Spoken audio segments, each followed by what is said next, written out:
Hey there, welcome to day 63 of our BU 365-day challenge to do one thing every day that improves us. Today we're going to talk about how to change limiting beliefs. How do we get rid of those beliefs that we find are contradicting or not serving us, that are actually sending us in the direction we don't want to go?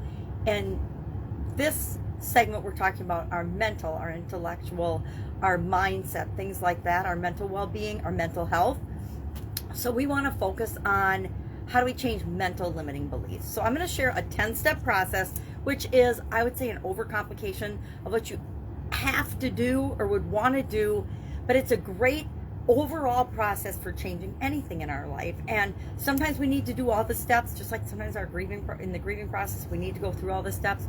Other times we can just change our mind and make up our mind right now, and we go from where we were to where we want to be. We reinforce the new thing, and we just automatically switch to the new thing. So I am going to pick a limiting belief. I'm going to actually go through the 10-step process. I actually outlined the 10-step process a couple of days ago, and then I realized, oh, we need to talk more about beliefs. We can't just jump into how do you change how do you change a belief or change a limiting belief if we haven't even talked about and examined in ourselves, well, what kind of limiting beliefs or conflicting beliefs might we even have? Because they're usually operating on a subconscious level, so we're not consciously aware that they're going on in our life, but they're impacting our decisions. They're impacting what we will or will not do. So the first step of the process is to choose an area of your life that you want to improve in or change. Now, we're focusing on our mental health this segment, so I'm going to pick my mental health. I want to change my mindset or my mental health or my mental well-being. That's the area I want to work on. Number 2, write down all the beliefs that you have in that area. So I sat down and I brainstormed a list. I actually did this, and so I'll share just a few of them. I won't share all of them.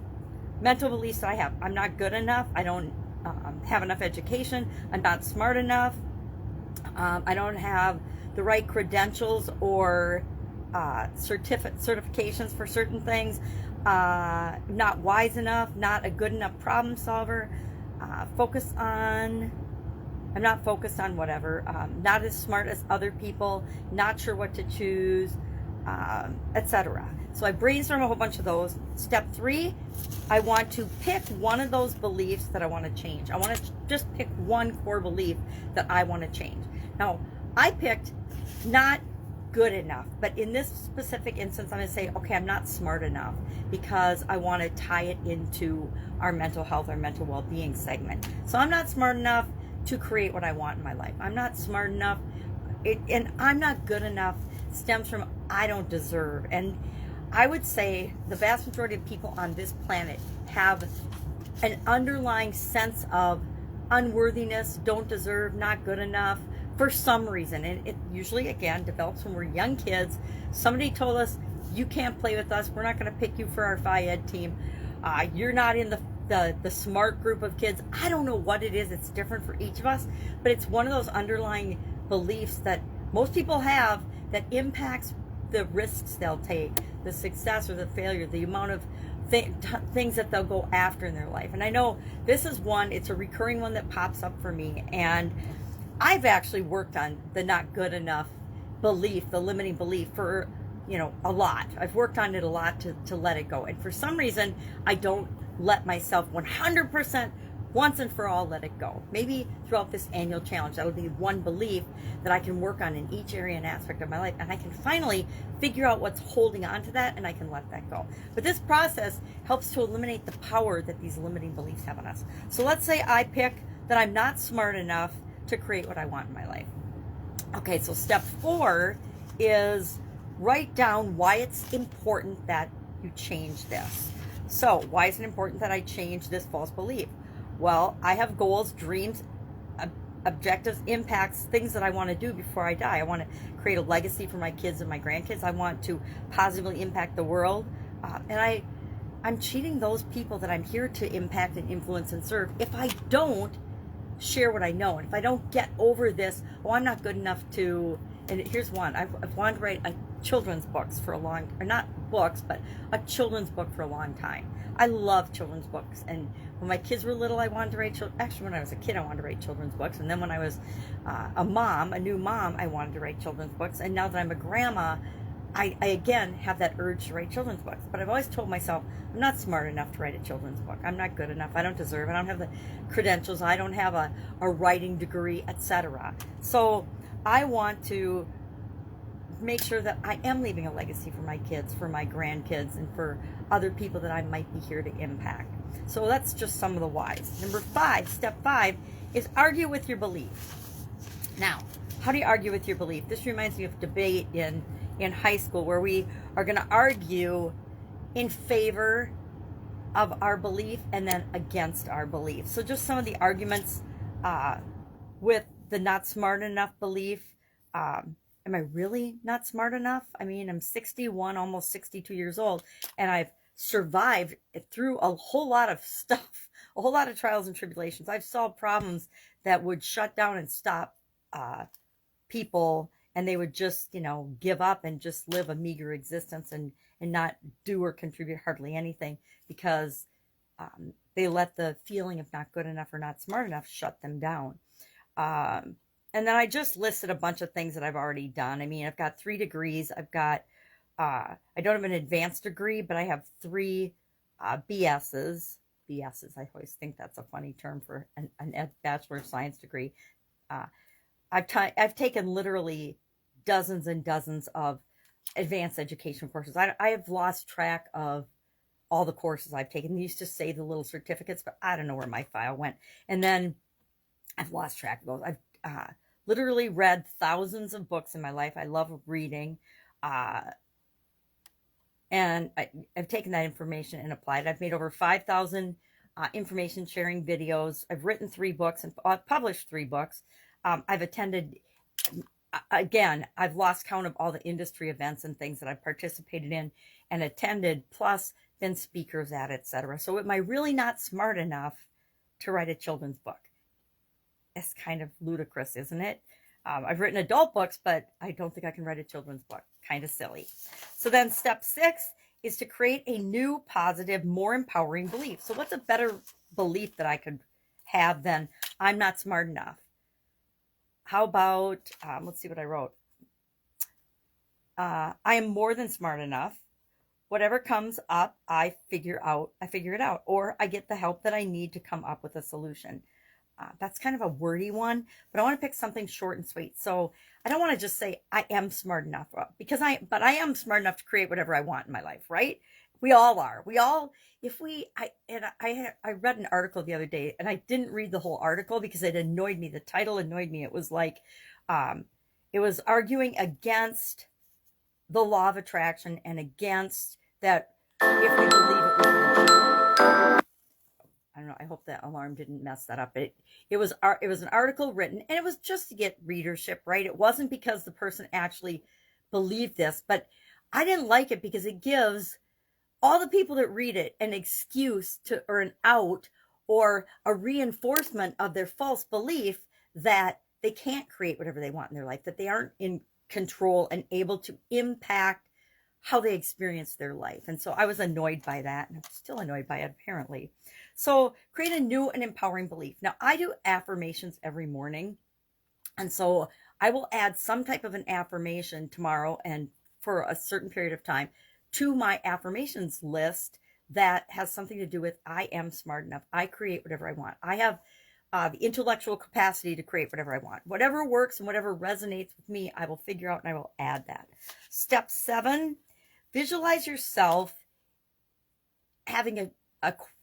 living the new belief, living and owning and identifying with, visualize with all of your senses the future of you experiencing everything that you experience, because you have shifted your belief from I'm not smart enough to I'm smart enough to figure anything and everything in my life out. I kind of like that one. Because I have yet to find a problem that I haven't found a solution for in my life. And I've had some really big problems up to and including dying, right? I had to figure out, well, luckily the medical profession brought me back, but I still had to figure out, what am I going to do with that? What happened with this?